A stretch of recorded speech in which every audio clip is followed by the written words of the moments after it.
How you doing? I'm Kevin O'Hara for Alcohol Mastery, and today I'm talking about facing Christmas without alcohol. Regardless of what you think about Christmas in terms of religion or commercialization, that kind of stuff, it's a very busy time. I think it's a very happy time for a lot of people, but it's definitely a time when alcohol is probably drunk at its most. Sort of the whole Western world sort of shuts down. Everyone gets together, whole families get together, spend time with each other, and we eat too much, we drink too much, we watch too much TV. There's no work except for the few. I think what most of us have is that we tend to treat Christmas as an alcohol fest because we've got no work the next day for the next few days, because in general we have no responsibilities and we're not doing anything. It just tends to be one long drinking festival, and we end up after Christmas in the new year with awful hangovers, the result of days and days of drinking. And it's no wonder that so many people actually quit drinking in the new year and have the resolve to go for a few weeks or a month or a couple of months even. Now, the thing to remember if you're trying to quit before Christmas or you're facing Christmas without drink and you just don't want to drink, is that it's not the alcohol that gives you the good time. It's not the alcohol that makes you laugh, or it's not the alcohol that puts you into high spirits. It's the people that you're around. It's all the other things about Christmas, all the beauty of Christmas. I love Christmas, going down to my sister's and seeing the kids opening their presents up. It's absolutely brilliant. And just getting together around the Christmas dinner table. Everyone's together, or a lot of people that you wouldn't normally see on a day-to-day and week-to-week basis. It's just a good time. And when you look at it in the light of day, it's actually alcohol that does a lot of spoiling. I mean, how many Christmases has alcohol spoiled, So one of the real tricks to facing Christmas without alcohol is to approach it with that in mind, that you're going to enjoy yourself, that it is a time of happiness, and that you don't need a drink for it. If you approach it like the Grinch, if you don't know what the Grinch is, it's like a children's cartoon character from Dr. Seuss or a comic book, and he's basically a miserable bastard who wants to try and spoil Christmas for everyone else.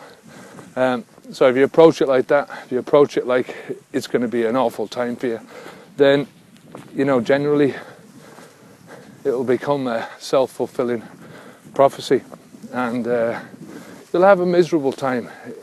So if you start out thinking that you're going to have a good time, then you're on the first step. Half the battle with quitting alcohol, regardless of the time of the year that you're trying to do it, is to do with your own personal attitude and how you look at it. And there's basically two ways to look at quitting drinking or anything else in life, and that's with a positive outlook or a negative one. If you go into Christmas thinking that it's going to be fun and enjoyment and you're going to enjoy every moment of it and remember every moment, which is what I'm looking forward to for the first time in a long time, then it's a great thing. Another thing to sort of keep in mind is that Christmas is not this unchangeable feast. I mean, it happens at the same time every year, but you don't have to do everything the same way. If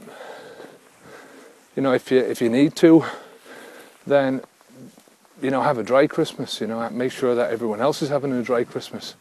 I don't think that'll go down too well, but there's no harm in trying.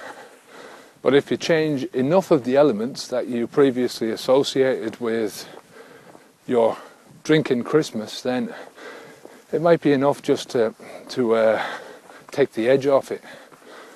If you're like me, if you're off the alcohol for a year and you're facing Christmas, then I don't think you should have any problems at all. You know, it's just a question of completely different mindset. If you keep the growth mindset and know that there's no chance that you're going to have a drink, regardless of what, then there's nothing to be afraid of. You know, there's plenty of things that you can drink as well, you know, without plenty of party drinks. There's a lot of alcohol-free cocktails that you can find on the internet. There's loads of them. I mean, there's no point in me telling you. It's all going to depend on your taste. I mean, me for one, I'm going to drink some Coke at Christmas. I just don't drink it normally, but I love the taste of Coke. So another thing that you can do to help yourself on Christmas Day, especially at the dinner table, is to refuse to allow people to have drink bottles on the table. So everyone can drink what they want, but they have to go into a different room to get their drinks. You know, all the bottles are in a different room, if that helps you.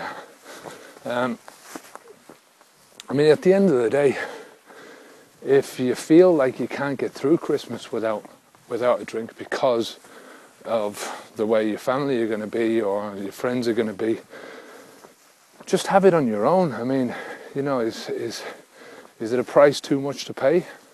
You know, it's one Christmas out of how many? And if you really can't face Christmas without drinking, then, you know, it's something to at least think about. You know, staying on your own, going and holding yourself up in a hotel for a couple of days, or, you know, just getting away from it all. So anyway, for what it's worth, that's facing Christmas without alcohol. I can't really say too much about it at this stage because I haven't done it myself. It's a long time. The last time I faced Christmas without alcohol, I was waiting for Santa Claus to come down the chimney. So I hope you have a very Merry Christmas anyway, and I'll see you again soon. I'm Kevin O'Hara for Alcohol Mastery. Onwards and upwards.